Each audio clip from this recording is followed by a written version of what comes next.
All right, showing that we're live. I'm just gonna go refresh the page quickly to make sure that we're on. Yeah, it does show. Perfect. Sweet. Awesome. That's Drew Barrymore's eye, if I'm not mistaken. Thanks for subscribing. Good evening, everybody. Thank you. Thank you, Jeffrey, for subscribing. As many of you know, is that we have Jeffrey Reddick today on the show. If you all are not familiar with Jeffrey, he has worked on some amazing films, Final Destination being one of his most popular. He's a writer and producer, and I'm so happy to have him on the show today and be having the chance to be able to talk to him. Thank you very much, Jeffrey, for being here. How are you? I'm great. Thank you for having me. Of course. Thank you for being here. And of course. And everybody in the chat, if you have any questions for Jeffrey, just let me know. We will get to your questions at some point of this interview. But I want to start off this interview with talking about Jeffrey's newest film that just came out called The Final Wish. Can you tell us a little bit more about that, Jeffrey? Absolutely.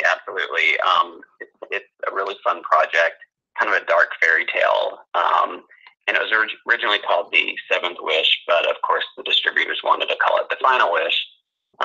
Because, just so it sounds a little close to Final Destination, but it still works.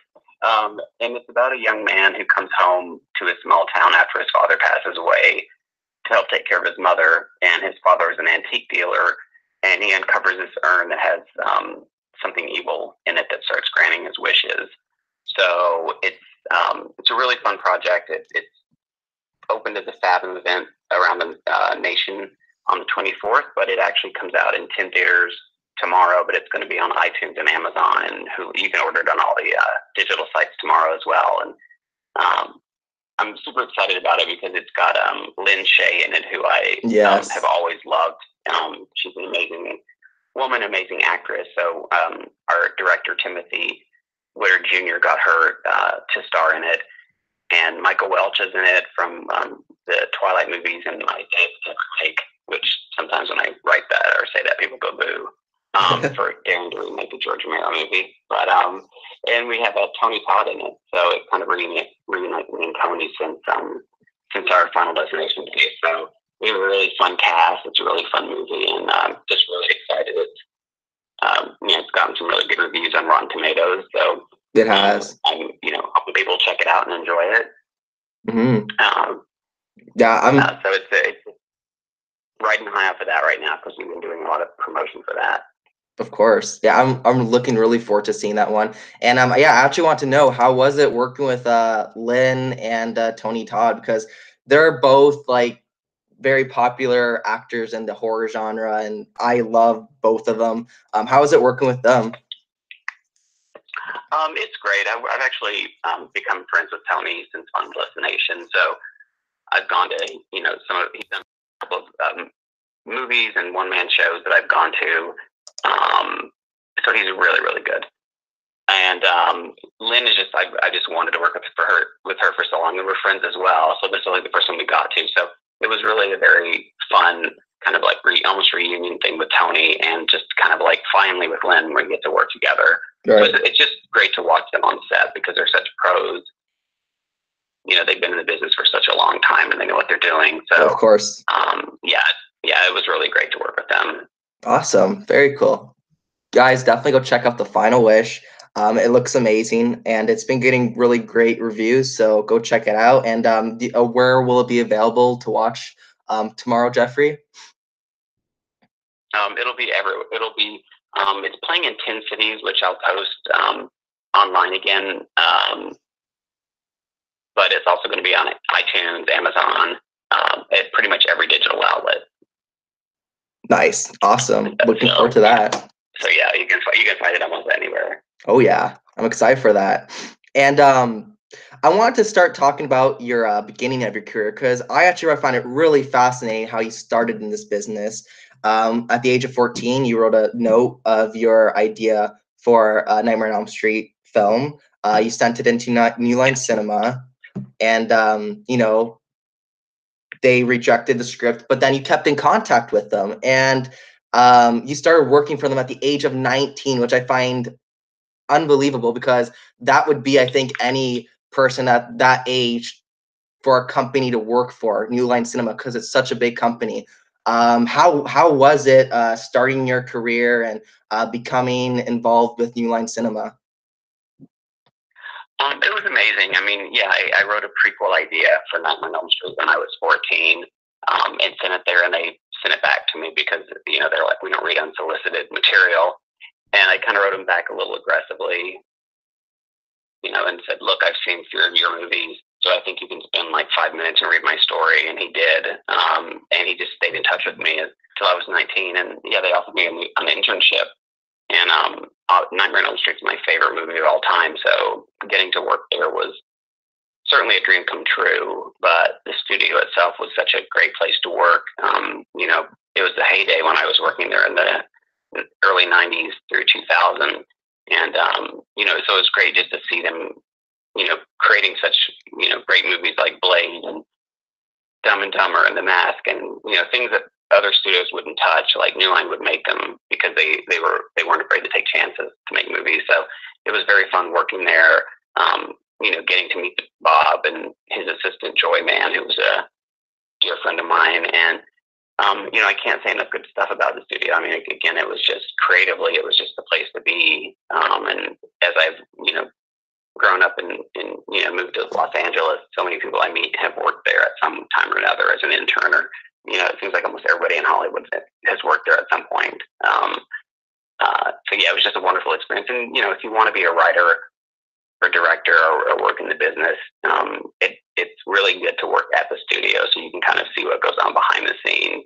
Of course. You know, because before I started, you know, I was like, oh, somebody reads the script and they like it, and then magically let's make it into a movie. And you don't know all the kind of inner workings of behind the studio and the kind of agonizing road and, you know, long, you know, from page to screen, how just how much hard work goes into it, but how much luck and timing play into it as well. Right. And for me, I've been wanting to get in. I'm 20 right now, and I want to get into the film industry one day. And I'm actually working on my first script, which is exciting. Oh yeah. Maybe I'll send it to you once it's finished. See what you think. But what advice would you give for young people that are wanting to get into this field? I mean, what I tell people now, because there's so many more opportunities out there to kind of get your projects made or shown, and there's so much technology out there that we didn't have when I was growing up. I mean, you can shoot 4K now on an iPhone, you know, which Right. is what the Red camera shoots. So you can actually make stuff for so much cheaper. So I tell people, especially when they're starting out, that I think getting practice is the most important. So I think making your own stuff is really, really smart, because I know when I was 19, I thought I knew it all, and you only learn every year that you're alive how much you don't know. Mm-hmm. So if you want to be a writer, I tell people to go online and find places where you can download scripts. There's like, you know, Drew Scriptorama, a place called Simply Scripts. You can just Google the name of the script and PDF, and then it'll usually show if there's like a downloadable copy somewhere. So, Cool. you know, I think practice is important. You have to kind of have a plan to like really stick with this too. Like, Right. I heard when I was young, like, that you have to be willing to sacrifice like for 10 years in whatever art form you're in before you start making a living at it. And that's not even like before you have like big success. That's before you can start doing that, Right. to pay your bills. And it doesn't mean it's going to take 10 years for everybody, but you meet a lot of people who are like, oh, I'm going to go out to Hollywood for a year or two, and if I don't make it, then I'm going to leave. So you're not only dealing with the people who committed their lives to like making their dreams happen, but you're also, you know, competing against these people who are just coming out for a couple of years.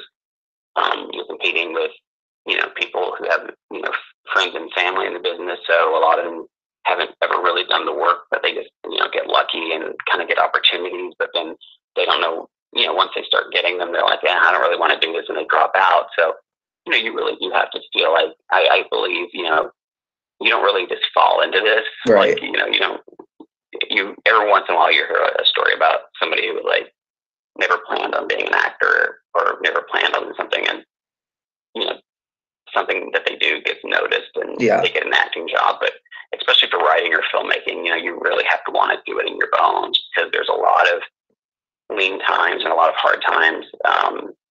And I think one of the biggest things that I encounter, and I remember this when I was young myself, is a lot of people think it's easy, and they don't want to grow. Like, so I'll try mentoring writers when I can, and a lot of times they just don't want to hear notes.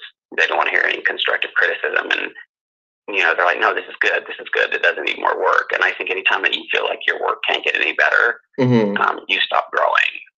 So I think that's one of the biggest problems, is that a lot of times we let our egos get in our way. Right.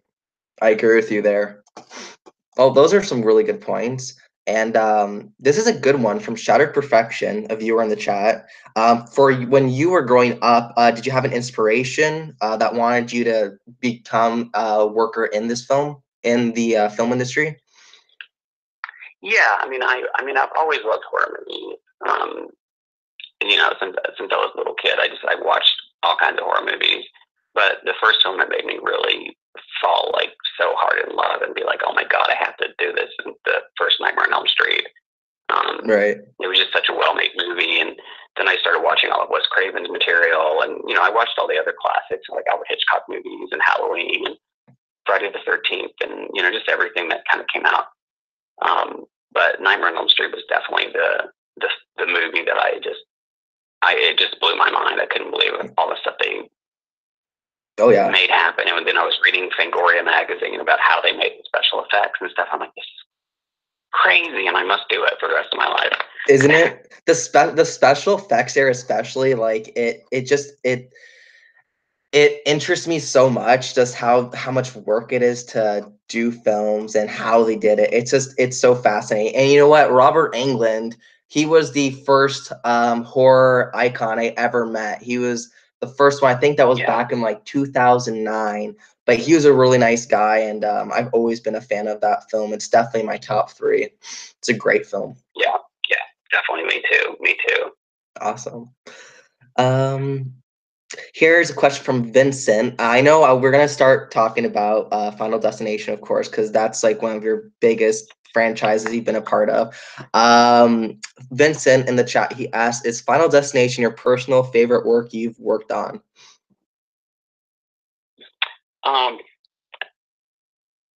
Interesting question. The only reason I'm pausing is, I think you kind of, when you're making a film, there's like it's a capsule of time in your life where it's so that being my first film, it was amazing. But I was also working at the studio when it was getting made, so I was still working on the business side of it, and even up until it came out, like the studio wasn't sure if it was going to do well. So there's that excitement of like, oh my God, I'm getting a movie made and it's coming out in a lot of theaters, but the studio wasn't sure it was going to do well. And nobody knew in the first week. It didn't open at number 1 the first weekend. I think it was like number 3 or 4 at the box office. But then it started climbing, and people started talking about it, and it started doing better and better. So it was definitely one of the sleeper hit kind of horror franchises. So it's funny. I loved the experience, but I was still working like a full-time job, and I flew down to set for a week and then went back to my job. And so I definitely loved it. Mm-hmm. When pardon? Go ahead. I was going to say it holds definitely a place in my heart, because I think, just as a horror fan, you're always blessed to get any movie made. Of course. But, to have one that has legs is just amazing. But I've enjoyed, the experience of all my films that have gotten made. Some of them haven't turned out like I'd hoped or how I'd written them, but I just know how hard it is to get a movie made at all. So I always just try to stay very grateful. But yeah, Final Destination, I love Tamra. I still will watch Tamra. Of course. I watch all of them. They're like Dead Awake and Day of the Dead, and there's all of them that I will watch from time to time. But I think definitely, Final Destination and Tamara, two of my favorites. But, I also love The Final Wish. I've been, I have been able to watch that like 6 or 7 times. And so this one's fun because it's got like so many people that I know and love in it, right? As well. Mm-hmm. Yeah, the trailer looks really good. I'm really excited to see it. It looks like a psychological thriller. I love it.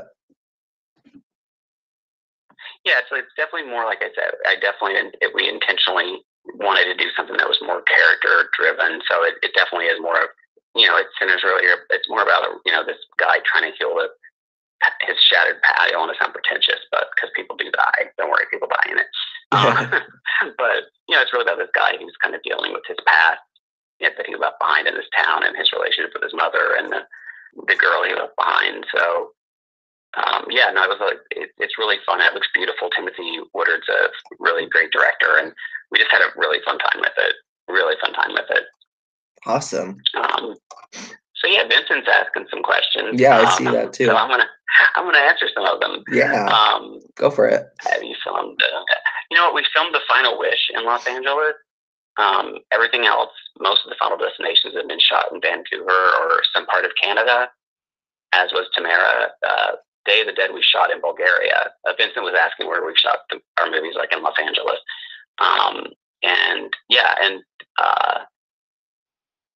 The Final Wish was shot here. That's the only one. That's funny. That's the only one that's actually been shot in Los Angeles proper. Of course, I'm a Wildcats fan. I'm from Kentucky, so he's trying to trick me here now. If I'm a Wildcats or Cardinals fan, definitely Wildcats fan. Let me see. Sorry, I'm not gonna answer every question because I know people are gonna get annoyed. They have announced now they're doing another Final Destination. So Marcus Dunstan and Patrick Melton are writing it. They're really great writers. They're friends of mine, so I'm really pumped about the project. I can't really tell you much about it, but the fans are gonna be happy. Like I know everybody involved. That's why they haven't cranked out a lot of horror franchises will crank out like 20 sequels. Right. And New Line's been very careful. It's been 7 years since there's been a sequel. But, I think because the fans keep, thankfully the fans keep going, when the heck are you going to make another Final Destination? They were like, well, the 20th anniversary is coming up. I think we should do that. So, but, I know the writers and the story, and I think the fans are going to be really happy with it. So awesome. Looking forward to that. Looking for that. And it's so funny because a cruise ship, I don't know who Shattered Perfection is. What is his real name? Oh, Jessica. Name's Jessica. I don't have my contact lens. I'm so happy.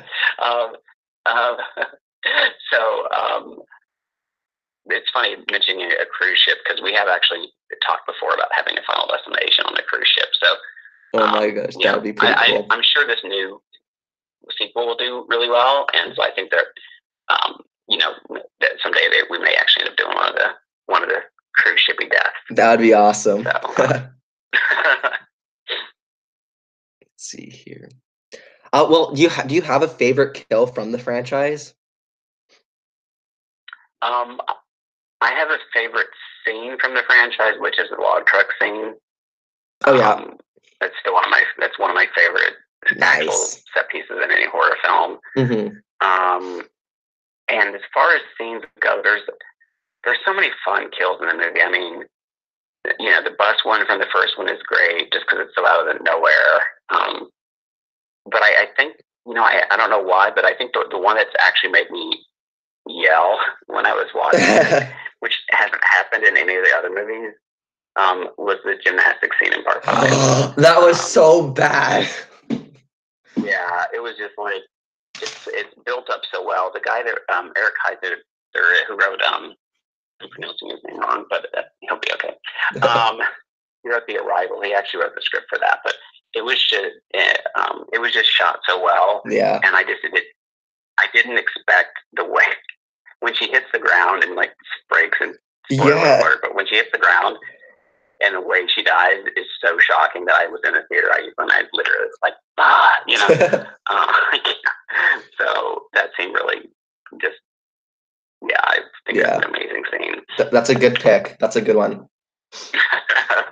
Yeah. You know what's fine, snap. one that always stood out. I'm responding to comments. Yeah, it's okay, no worries. On the board though. I say one that always stood out to me was the one where the guy runs to the birds and he gets squished by the sheet of glass. I knew you were going to say that. I knew you were going to. I literally knew. I don't know why I knew you were going to say that. Yeah, you know what? A lot of people point that scene out because he's young. He's a younger character, and a lot of people are. It's a great scene. I mean, again, part 2 is just like perfection in my opinion, but it's just he's such a young character that you just don't think we're going to kill a kid. I mean, he's not a baby. I mean, we're not that awful. But he's a young kid, and then it's just like, wow, you smashed him up good. It's like, wow. So yeah, that was a good one. Oh my God, Shadow Perfection. It looks like. Sorry. No, she's one of my friends. Horrible accident. She's one of my friends, Jessica. She's awesome. She's always in the chat here. Jessica. Oh, hi, Jessica. Oh my God. So it sounds like you've actually seen somebody have their spine broken, which is awful. That's pretty bad. Yeah. Ouch. That's scary. That's not good.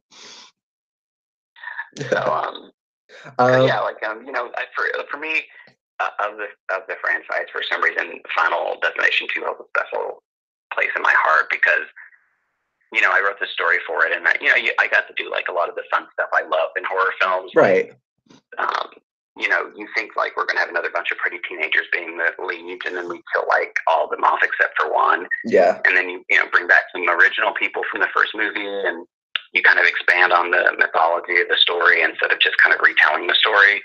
So yeah, I love the second one. You know, but you learn to just as somebody who's big creative, you learn to kind of love all the projects that get made, even if they don't turn out like you wrote them to be, because again, you just really have to stay in gratitude to really stay sane in this business. Of course. Did you ever? Have you ever thought about making Final Destination a TV series, or has that ever occurred? Yeah, we've that's been the studio. The studio. You know, again, they're protective of the property, but you know, they also don't want to overexpose it. But we've talked about like that's just been like another one that's like it's kind of a no-brainer. Yeah. But the studio's just been very I don't think they're really interested in exploring it as a TV series, which is fine. I'd rather, if it's not going to be really cool, even though we've come up with some really cool ideas in my opinion. Yes. I'd rather just let them keep them in the movie world for now. And of course. Someday they'll make a series out of it. Yeah, for sure. And it's one of the biggest horror /thriller franchises. So there's a lot of them to watch, and they're all great. And it's crazy. It's like you created one of the biggest horror franchises. Like, that's crazy. It's awesome. Yeah, no, I mean, I like you said, it's like I don't want that to be like the only kind of big franchise I do. I want to do like more. Of course. Not to sound greedy, but just as a fan, it's kind of nice to know that you created something that literally 20 years later, people are still sending me like log truck memes. Almost every day. I'll see a picture of somebody behind a log truck. Even Devin Sawa posted a picture about a log truck today with a joke. He's so funny. Oh my God. He was the star of the first one. Yeah, he's amazing. Yeah. It's nice to, and people, you hear people on TV and they'll be like, "Oh, we had a Final Destination moment," and it's kind of cool just to. Yes. It's just cool. I hear that. It's kind of cool. Yeah. You started a trend. Actually, I want to talk about your other projects too that you have coming up. I know you were saying that you have your first directorial debut coming up. Can you talk a little bit more about that? Yeah, it's a project called Good Samaritan. I'm really excited about it, and it's a movie about some people who witness a person getting assaulted and they don't help, and somebody in the somebody videotapes it though, and they put it out to the public, and somebody starts going after the witnesses, and you're not sure if it's a supernatural threat, if it's the spirit of the guy who got murdered that's killing them, or if there's a killer after them. So it's kind of a mystery. Kind of, it could be supernatural, but it could be a thriller. So you're not sure till the end what exactly is going on. But yeah, we're gearing up to shoot that right now, and I'm really excited about it. We're going to be shooting it in Baton Rouge, and Nice. it's funny, I did a short a couple of years ago to kind of just set the mood of how the look of the film will be. So that's online. You just have to kind of Google Good Samaritan and my name, and it'll pop up. But you know, we had in the short, we had Rainn Wilson, Nice. who's amazing, and Toby Hemingway, who's an amazing actor. That if you're a big horror fan, you probably know him from The Covenant. That had all the kind of heartthrobs of, like, you know, Sebastian Stan and Taylor Kitsch and all those guys. So, and he was the star of the short. He's also an amazing talent. And I got Jane Badler, who played Diana in the original V miniseries. That's kind of like my, besides Nightmare on Elm Street, that's my second favorite thing in the world, is that miniseries. And you're way too young to have seen the original V, but I don't know if you saw the new V. I don't think I heard of it, but I don't think I've seen that one yet. V, right? V, yeah. It's, you know, it's funny because some of the special effects don't hold up necessarily, but it's an amazing story, and it was originally going to be a miniseries about, you know, kind of how Nazis took hold of Europe. And the network's like, you know, nobody wants to see a Nazi movie, so they basically switched out the Nazis for aliens. Right. And it's just a really compelling story because you just see how these aliens kind of come to Earth, you know, promising to, like, help us cure disease and do this, but then you find out that they really eat humans and are stealing water. And it's, you know, Jane Badler is, you know, back in the day when there were only 3 networks, you know, like, a TV show would have like 50 to 80 million viewers, you know, and now it's like you're a hit show if you have 2 million viewers. Right. But, you know, V was like one of the biggest event series. I think Roots was the biggest miniseries, and then V was like the second biggest miniseries of all time. And wow, it was just like, you know, it was kind of great because back in, you know, I kind of miss those days when you did only have like the 3 major networks, because that meant that everybody in the country was kind of watching the same thing, so you had a lot of stuff to talk about, you know, in common. And now it's like there's so many channels out there and so much stuff that you can kind of get lost on one network and only watch one type of show your whole life, which can be fun. Yeah. But if somebody else isn't watching it, then it's kind of taken away from our kind of national, like, collectiveness. You know, there was a sense of kind of, you know, like everybody was watching this show or that show, and an event would happen and everybody at school was talking about it the next day because everybody saw it. And now it's like you'll watch something, you'll be like, hey, did you see the cool episode of Supernatural last night? And your friend's like, you watch Supernatural still? Shut up, it's a good show. You know, you're right though. You're right, because there's so many channels today. Like, it's nuts. It's crazy. Yeah, there's so many, and again, it's good for variety, but there's not like, the thing that was just kind of cool again is back in the old days. Back in the old days, though, it's like you knew, like, everybody was watching Friends, you know, and everybody, you know, so there was just something that just kept us all, like, unified. And now, like, they're like, oh, I don't even trust any TV anymore. So now I just watch all my news on some random website that's really, you know, conspiracy, you know, theories, or I only watch this, or I only watch this, and so, you know, it's just kind of splinter. It's great for creative people because there's a lot more opportunities, but it's kind of splintered us, I think, you know, just as a national kind of entertainment thing. We're all seeing different things now. So yeah, exactly. Are you looking in the chat? Yeah, looking at the questions. Yeah. So, you know, I definitely have gone to conventions. You know, I usually, it's so funny because I just got a convention manager. Oh, nice. Who's been starting to book me for conventions, because I usually just go when people ask me. So anytime somebody says, hey, you know, do you want to come to a convention? I'll go to, like, the convention, you know, no matter where it's at. I never say no, because I'm always like, you know, if it weren't for the fans, I wouldn't have a career. So I want to make sure that I'm always, you know, always going to conventions. I love meeting the fans. That's awesome. As for which Winchester, I'm definitely Sam Winchester all the way. I love Jared. So I mean, yeah. So and guilty pleasure film. What is my guilty pleasure film? That's a good question. You know what's my guilty pleasure film? Because it's just cheesy awfulness, but it's still entertaining as Slumber Party Massacre. Oh yeah. Just because it's funny because it was written and directed by women, and when it was coming out, it was supposed to be like this feminist horror movie, Right. But it's really just a funny, cheesy slasher film. But it's got more like gratuitous nudity in it than I've seen in any slasher movie. And the girls are just running around the whole time in like really skimpy, like slumber party clothes, right? And just saying ridiculous things.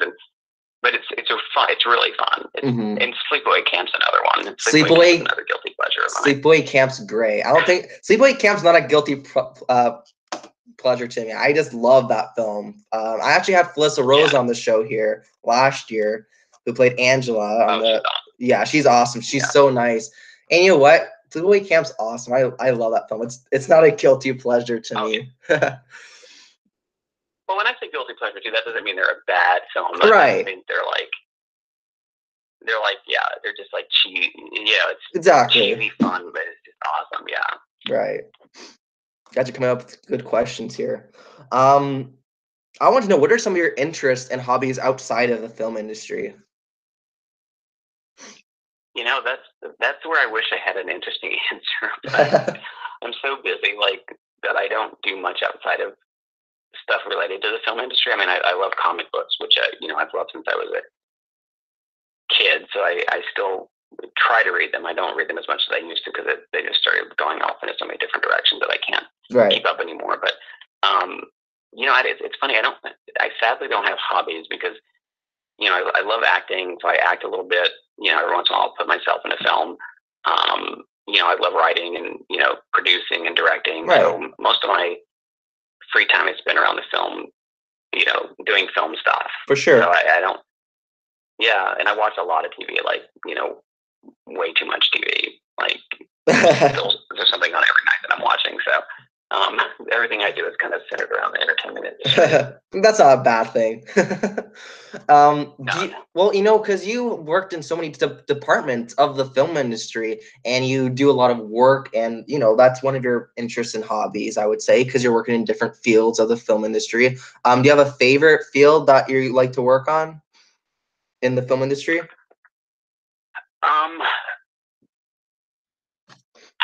What I love all of it. I mean, writing is fun. Directing is fun as well because you're just making what you put on the page come to life. And I love acting too. So I think it's all fun. Like acting is because I don't have to. I don't write major roles for myself in my films. So acting's fun because it's you just have to know your lines and kind of show up and get to stay in a little trailer and it's cool. Of course. Writing and directing. Not that acting isn't hard, but I'll give myself 2 lines in a movie that I write, so it's not hard for me. Mm-hmm. So that's the most fun. Cool. I love how Friday the 13th fan says, "What Final Destination movie had your favorite?" I see that too. In it. And it's funny because I'm trying to think that's the one franchise where Friday the 13th, everybody was having sex in that movie, and I know in the first movie that Clear and Alex had a sex scene, but it wasn't gratuitous at all. You didn't see anything, and right. I'm trying to even think. Honestly, I'm trying to think if I don't even remember any sex scenes in the rest of them. I know the 2 girls got naked in a tanning bed, which was the most gratuitously ridiculous funny scene I've ever seen in my life. It's okay, we're gonna take our tops off. All right, we're gonna slowly put lotion on us. Okay, we're gonna bop up and down to our headsets, and now we're gonna lay down and talk for 5 minutes and then get killed. Yes. So I think that was probably the only real nudity, except for the girl that flashes her tits. I guess I can say tits. I don't know. I'm not sure. Yeah, it's fine. To the characters when she's riding her bike, but yeah, there's not really. They've stayed away from kind of showing sex in those movies. Yeah. Not for any reason. I just think that it's a more of a supernatural thriller. You don't really need sex. Yeah, of course. In those movies, it feels like most horror movies that have like a lot of sex scenes in it is like 80s movies. I find. Yeah, or still with slasher movies, but even the new Halloween had some making out scenes in it. Well, Rob Zombies didn't. I mean, they had Rob Zombies was pretty hardcore. Oh yeah. Well, I saw Vincent's question earlier, and I'm actually really jealous of you, Jeffrey, because Halloween's one of my favorite movies. So you got to meet Jamie Lee Curtis, and what did you think of Halloween 2018? You know what? I enjoyed it. You can't not like it with Jamie Lee Curtis being in it. I mean, just being honest, there was still a part of me that was like, I don't know why they had to ignore all the other ones. Like, I'm like, they could have still made them related, I think, and kept part two in the canon. And I think, and I think they could have even done it with, I don't know. I just think they could have done it. They could have even just followed up after the ridiculous Halloween Resurrection and just been like, oh, she didn't die in the fall. And she could have still emotionally been in the same place that she was in this movie. Right. But I thought some of the kills were awesome. Oh, yeah. And, a lot of them, I think that was one of them, besides Rob's, I think it was one of the most brutal Friday the 13th that I've ever seen in the brand. So, and yeah, Jamie Lee Curtis is just like, she's just like you. She's just like you want her to be. I got lucky because I know the guys at Blumhouse that produced the film, but this company, actually a German company, the BlairWitch.com, but it's spelled differently so they won't get sued. Called me up and asked me they're like, hey, we don't want to offend you, but would you go down to set and interview Jamie Lee Curtis for our website? Wow. And I'm like, oh, I'm so offended. I can't believe what you want to pay me to go down there and visit Jamie Lee Curtis. So offended. So I went down as kind of a reporter, and I didn't even. So I did a really fun interview with her that's online, and wow. But I went down. I did go down there. If I go on set, I'm very respectful of everybody. So that's why most directors I've been on the sets of all my films, because the thing they don't want is a writer coming on set saying, hey, you're not doing that like I wrote it. Right. So they don't want a writer who's kind of down there. And so I'm very good once I get on set of just enjoying it and not interjecting anything unless the director asks me. So when I went down to the Halloween set, I just went down to be, as a journalist. I didn't tell her that I wrote Final Destination or anything like that. And, I didn't ask for any special, I didn't ask for anything special. I just wanted to go down there with the rest of the journalists and of course play it cool. But it was so great to meet her. And then she, they were like, don't take any pictures with her, but she actually was like, give me your phone, and she took a selfie. So that's awesome. I was like, awesome. Good for you. She's just very cool. That's awesome. Good for you, man. That's sweet. I think that's any person, the horror genre, that loves the horror genre. I think she's probably on people's list of their bucket list of people to meet. That's awesome. Very cool. Yeah, no, she really is, and I suggest that she had mixed emotions in the film. I totally get that. But it's funny. I told my friends, like, it's not a perfect movie, and I think some of the continuity would have been better if they had kept them related, because I won't spoil anything for people who haven't seen the movie, but it's almost like he's not really chasing her down. The new Halloween, it's like he just kind of accidentally stumbles across her, but he's at everybody. Yeah. So I think they could have. There are things like that just as a writer, I was like, I don't know how that slipped by. Yeah. But I judge the movie on the fact that when I'm sitting here, at home working on something and I want inspiration, or having something kind of creepy playing in the background, I've been putting that on a lot for the kill scene. So I think those are effective, and I think the babysitter and the little boy in there are just hysterical. Yeah, I agree with you with that part when Michael Myers just finds her house in the blue. Like, how do you know that that's her house?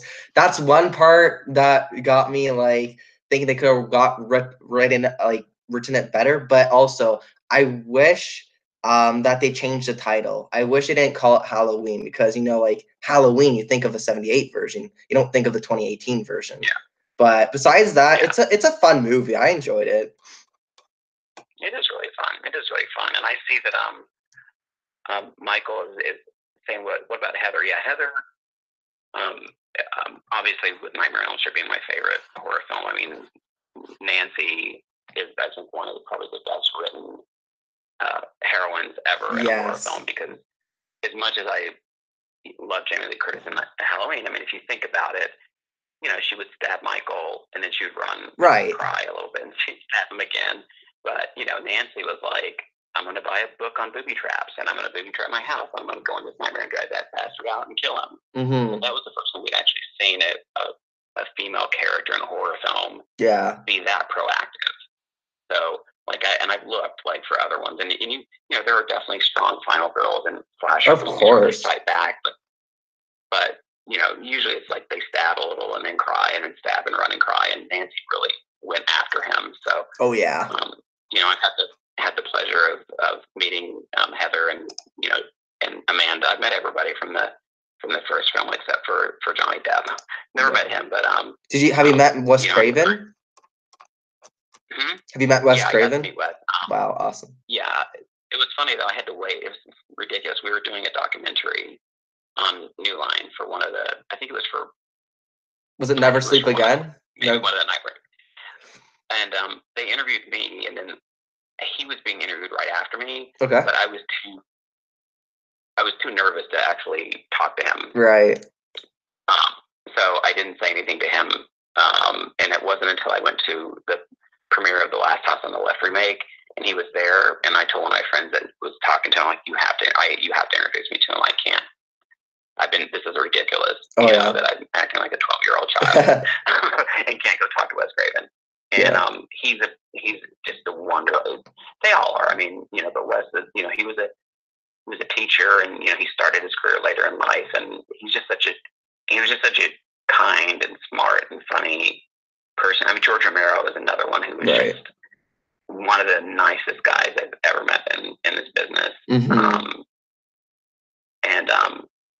I was at a convention there, and I was too embarrassed to go over and talk to him because I had done Day of the Dead, and I don't know how he feels about that stuff. And Ken Foray, from the original Day of the Dead, who's also a friend and an amazing man, literally dragged me across the convention room floor.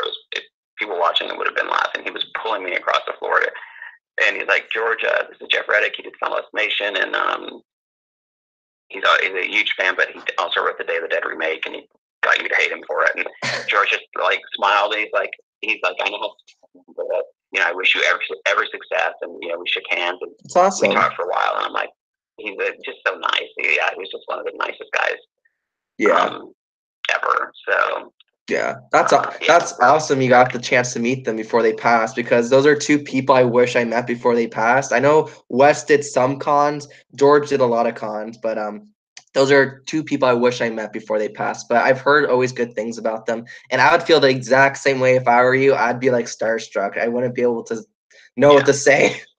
That's awesome. Yeah. So the first time, when we were doing the DVD for New Line, I remember.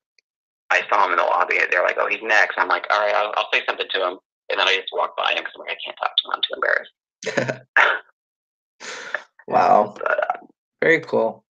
Well, let's see. You've answered a lot of questions. We've discussed a lot. Let's see. Maybe I'll answer one more question, and we'll end it off here. I don't want to go on for too long. I know you're busy. You have a lot of things going on. Yeah, I'll answer the next question that pops up because I think we've answered most of them. Yeah. So somebody go crazy with a question. One more question, guys. Whoever the next question wins. Let's see, there should be one. It's a competition. It's a competition. Whoever types the fastest. Yes, there'll be one. Let's see here. I'm looking the past one, see if we missed anything here.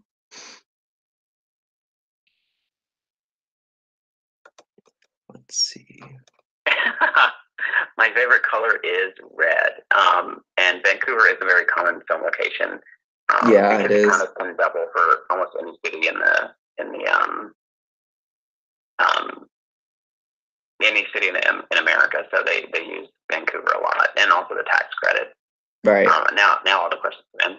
Yeah, but no, I didn't write any guest themes that were ever not done necessarily. I mean, I've had stuff toned down or it wasn't shot the way that I wrote it. But most of the time that's because of budget stuff, like with, Dead Awake, that was originally going to be like a bigger studio film. And so we never showed like the night hag, the kind of entity that's killing them.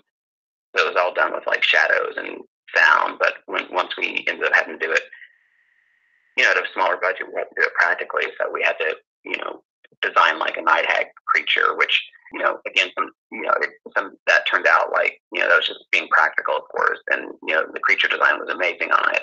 But, there are just times sometimes where you write stuff and it's like, oh, we can't afford to do it this way. So they have to come up with kind of a smarter way to do it practically so that we don't do stuff, digitally. Yeah. Good questions, guys. Yeah, thank you very much, Jeffrey, for answering all of them and answering my question. It's been a pleasure talking to you. Thank you very much for being on the show. Would you mind doing a plug for my show before I let you go? Of course. Could you? No, of course not. I say of course, that means like I don't want to do a plug for your show. Yeah. Could you just state your name and say that you're listening to Chit Chat and Geek Out on Geek Out Cinema? Hi, this is Jeffrey Reddick, and you're listening to Chit Chat and Geek Out on Geek Out Cinema. Perfect. Thank you very much. Thank you very much, Jeffrey, for being on the show today. It's been an honor talking to you. Thank you very much for taking your time every day. And I wish you all the best for 2019 and your newest projects. I'm looking really forward to seeing them. Absolutely. Thanks for having me on the show, and all of you in the chat room. Thank you so much for asking all the good questions. Of course. Thank you, everybody, for tuning in. All righty. Keep in touch. Have a good night. Absolutely. Bye. You too. Thanks. Bye. All right, guys. That was my interview with Jeffrey Reddick. He was an amazing guest. I want to thank you, everyone, for watching. If you'd like to stay updated for new guests that will be on the show, make sure to follow me on Instagram. I'll leave the link below after I'm done the stream here. Go follow me on there and keep updated to see who will be on the show next. But yeah, thank you all for watching, and I hope you all have a great night, and I'll see you all real soon. Take care, guys. Bye now.